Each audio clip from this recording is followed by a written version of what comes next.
हमारी मैं एक पंडित जी के लिए गीत गाने जा रही हूँ, जो कि अंगने में आके मतलब विधि पढ़ते हैं लोग, उसी के लिए। तो आप लोग को पसंद आएगा तो ज़रूर शेयर करिएगा। पंडित जी का गीत मैं गा रही हूँ।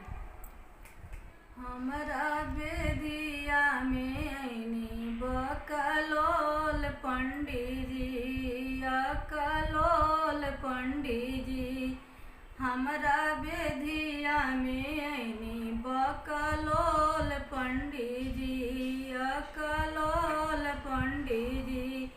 चावल दियाइल, दाल दियाइल, दूगो आलू दियाइल ना, दूगो पियाज खातिर कैनी ठकठेनी पंडित जी। हमरा बेदिया में ऐनी बकलोल पंडित जी, अकलोल पंडित जी।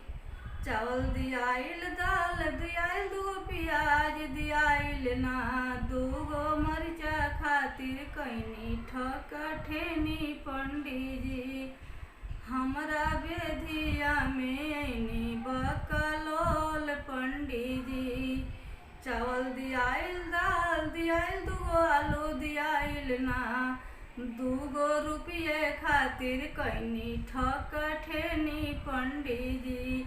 दूगो रुपये खातिर कैनी ठकठेनी पंडित जी।